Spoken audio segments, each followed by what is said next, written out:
Like schools and universities, museums are great repositories of knowledge. For most of us, the displays shown to the public are the only parts of a museum's collection that we'll ever see. But for every item on display, countless others are stored and accessible only to museum staff and to researchers like Tricia Achleitner-Goulding. During the 2022-23 program year, Tricia came to Austria to conduct a research project at the Natural History Museum Vienna.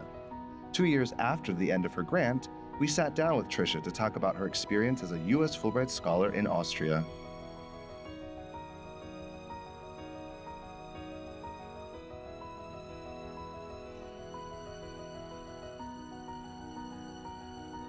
The Fulbright program is active in more than 160 countries around the globe, and Fulbright Austria offers more than 20 grants for PhD holders as part of the US Fulbright Scholar Program.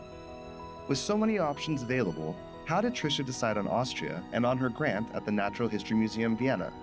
So I was a postdoctoral researcher at the Smithsonian National Museum of Natural History, and I was doing work on biodiversity of marine invertebrates, so sea snails and slugs. I was interested in doing a project where I could meet other scientists who work on biodiversity and thought that another natural history museum would be a great place to have those kind of interactions.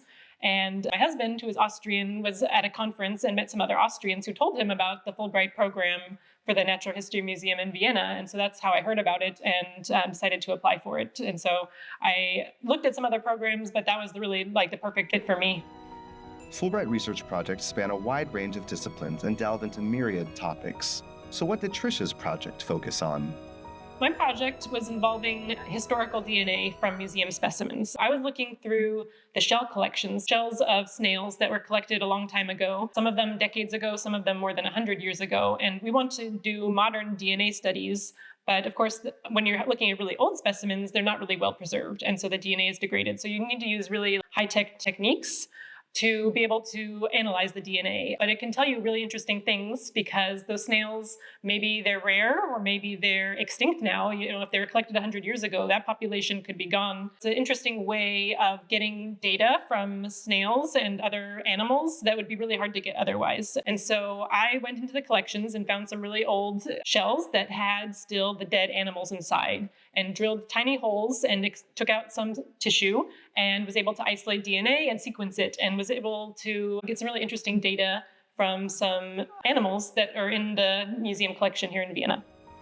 Tricia was a US Fulbright scholar during the 2022-23 program year. 2 years later, we wondered where her research had taken her since the end of her grant. After the Fulbright program ended, I've still been kind of working on the data. So the time that I was at the museum was kind of looking through the collections, meeting other researchers. And now that I got the genetic data at the end, I've started to kind of analyze it and try to see what kind of other insights can we get besides just, what species of snails did we have and how much genomic data did we get. But can we see, for instance, because these animals are really old, they were preserved not really expecting to be used for genetic research. And so there can be fungus on them, there can be bacteria, there's all sorts of little microbial organisms that can be growing on the dead snail. And so when you get the DNA sequences, it's not sterile snail tissue because, I just drilled a hole and took a very small piece and there's other things growing on it. So I kind of wanted to look at, what proportion of the DNA data that I get is actually what I wanted, the DNA from the snail, and how much of it is contaminants. And maybe that can help inform future studies on museum material so that people have an idea. It's very complicated analyses you have to do, and so kind of inform future studies about this. The Fulbright program is about both academic and cultural exchange. And while one often hears about culture in the context of adapting to a host country's national culture, institutions often have their own internal cultures that can be similar or different to the institutional cultures one is accustomed to back home. I thought that the research culture was actually pretty similar between the Natural History Museum in Washington and here in Vienna. In both museums, you have students that go there to do their master's and dissertation work with the collections. You also have the researchers, the curators, the staff scientists. You have interns, associated scientists. And so they're all coming together and talking about different projects and ideas. And they have research seminars. And that's actually what I got to participate with when I was at the museum, is giving a seminar about the research project that I was there to do. And through that, I got to talk with the museum community and find out that another researcher there was doing a similar project on using historical DNA from isopods. And so we got to talk about our approach to the project and just discuss and try to coordinate our projects so that we were doing things at the same time and we could share reagents and send our samples for sequencing and save on cost. That was a really great way of getting kind of incorporated into the museum community while I was there. And I think also the work culture, I also think it's similar because you're in a lab space where there's limited space to do the work and limited reagents. And so you need to talk with people and coordinate. And so I think it's a very similar kind of work environment. So I don't have so much to contrast. I think it's very similar. Exploring a new culture gives us a chance to adopt new practices we didn't have at home. And it also gives us an opportunity to share our favorite parts of our home culture with people in our host countries.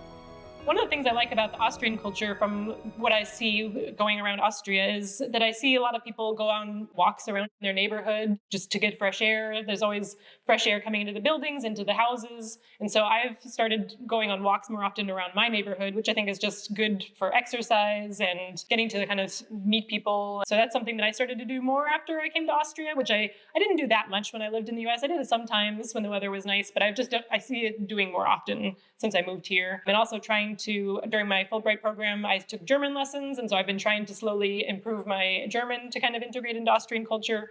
And then what I have brought from the US culture is just my love of international cuisine. So of course I love Austrian cuisine, but I've gone to some different international restaurants and gone to international grocery stores and tried to make kind of things that remind me of living in the US, like making kimchi or making different dishes that kind of remind me of my culture in the US. Working on applications can often be a daunting experience, no matter what you're applying to. As someone who has received a Fulbright grant, Tricia is well suited to give tips to those interested in applying to the Fulbright program. The Fulbright program has been such a great opportunity from everybody that I've talked to. So I would say that if you apply once and they are not successful in getting a grant, to just really work on the application and apply a second time if they know any Fulbrighters that can give them advice about their application, to really think about, working on it a second time, getting advice, apply again, because I think you won't regret it. For people who are already in the Fulbright program, to really get to know the other Fulbrighters by going to the events, because you really get to know people and meet colleagues and friends that you'll have really long-lasting relationships with.